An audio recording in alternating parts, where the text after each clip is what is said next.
27 আৰু 28 তাৰিখে দুদিনীয়া কাৰ্যসূচীৰে আমি দুখনকৈ নাটক ইয়াতে মঞ্চস্থ কৰিবলৈ আগবাঢ়িছোঁ।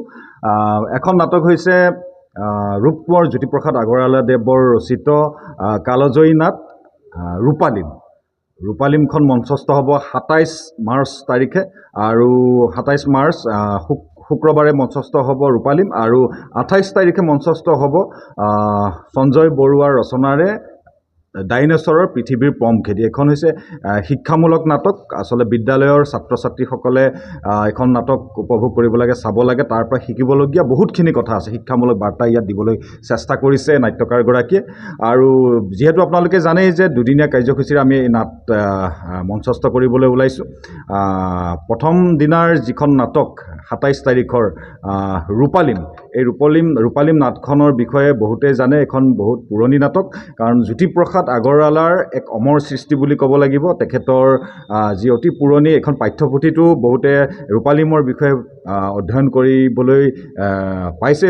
ছাত্ৰ ছাত্ৰীসকলে বিদ্যালয় মহাবিদ্যালয়ত বহুতে জানে, বা পুৰণা যিসকল অভিনেতা অভিনেত্ৰী নাট্যকাৰ তেখেতসকলে সাংস্কৃতিক জগতৰ লগত জড়িত সকলোৱেই ৰূপালীমৰ বিষয়ে জানে। এখন কালজয়ী নাট, আৰু নাটখন অতিকৈ পুৰণি যদিও, জ্যোতিপ্ৰসাদ আগৰৱালাই বহু বছৰ আগতে নাটখন লিখিছিল যদিও, কিন্তু আজিৰ দিনতো নাটখনৰ যথেষ্টখিনি প্ৰাসংগিকতা আছে, আৰু আজিও নাটকখন নতুন।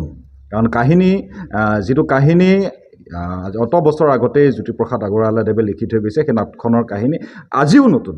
আজিৰ যুগৰ লগত মিলা, আজিৰ যুগত যেনেধৰণৰ কাহিনী, প্ৰেম, ভালপোৱা, প্ৰতিশোধ, এই গোটেইখিনি বস্তু ইয়াতে সন্নিৱিষ্ট হৈ আছে নাটখনৰ লগত।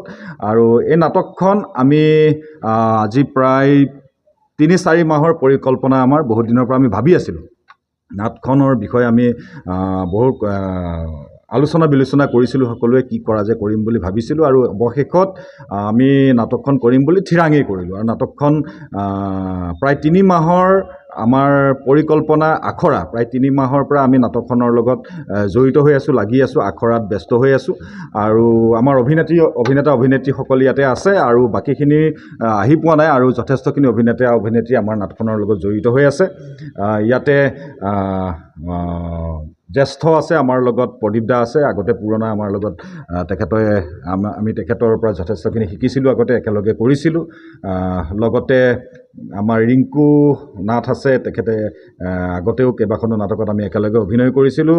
লগতে এয়া সঞ্জয় বৰুৱাৰ নাট্যকাৰ, যিখন নাটক ডাইনছৰৰ পৃথিৱীৰ পম খেদি, নাটখনৰ নাট্যকাৰ তেখেতে এই নাটখনি পৰিচালনাও কৰিছে। আৰু এই দুয়োখনি নাট মঞ্চস্থ আমি কৰিবলৈ আগবাঢ়িছোঁ, আৰু নাট দুখনি তেতিয়াহে আমি সফল হ'ম, নাট দুখনত সফল হ'ম যেতিয়াহে দৰ্শকে নাট দুখন আঁকোৱালি ল'ব। গতিকে মই সমূহ ৰাইজক, ঢেকীয়াজুলিবাসী ৰাইজক মই আহ্বান জনাইছোঁ, 27 আৰু 28 মাৰ্চত ঢেকীয়াজুলিৰ ত্ৰিমূৰ্তি প্ৰেক্ষাগৃহত নাটক দুখনি মঞ্চস্থ কৰা হ'ব। সন্ধিয়া 7 বজাৰ পৰা মঞ্চস্থ হ'ব দুয়োখনি নাট।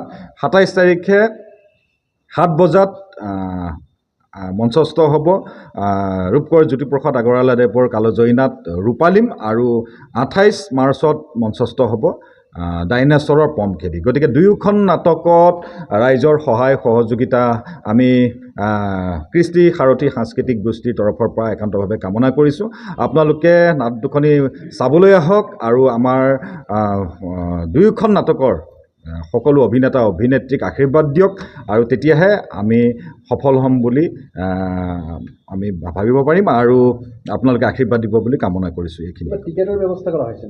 হয়, নাট দুখনি বিশেষকৈ মঞ্চস্থ কৰিবৰ কাৰণে যথেষ্টখিনি অৰ্থৰ প্ৰয়োজন হয়। নাট এখনৰ লগত লাইটৰ কথা থাকে, চাউণ্ডৰ কথা থাকে, বা টেকনিকেল লাইনৰ কথা থাকে, যিখিনি ধৰক ছেটিংছ মিউজিক, যথেষ্টখিনি খৰচ হয়। গতিকে সেই উদ্দেশ্যে আমি কিঞ্চিত কিবা এটা সামান্য অৰিহণা আমি ইয়াতে ঠিক কৰিছোঁ। নাটখনিৰ টিকটৰ এটা ব্যৱস্থা কৰিছোঁ। কিঞ্চিত টকা টিকেটটো ক্ৰয় কৰি দৰ্শকসকলে নাট দুখনি উপভোগ কৰিবলৈ পাব। অনলাইনত কেনেকৈ বুক কৰিব? অনলাইনত এতিয়ালৈকে আমি ব্যৱস্থা কৰা নাই বাৰু। হয় এনেই আমি থিয়েটাৰ হলৰ ত্ৰিমূৰ্তি প্ৰেক্ষাগৃহৰ বাহিৰত আমি টিকটৰ ব্যৱস্থা কৰিম দুয়োদিনেই আৰু লগতে আমি যিখিনি সময় পাইছোঁ অভিনেতা অভিনেত্ৰীসকলে নিজেই ৰিহাৰ্চেল কৰাৰ লগতে আমি ঘৰে ঘৰে গৈ এটা টিকট আমি দিবলৈ চেষ্টা কৰিছোঁ আজিও দি আহিছোঁ দিনৰ ভাগত সেই ধৰণে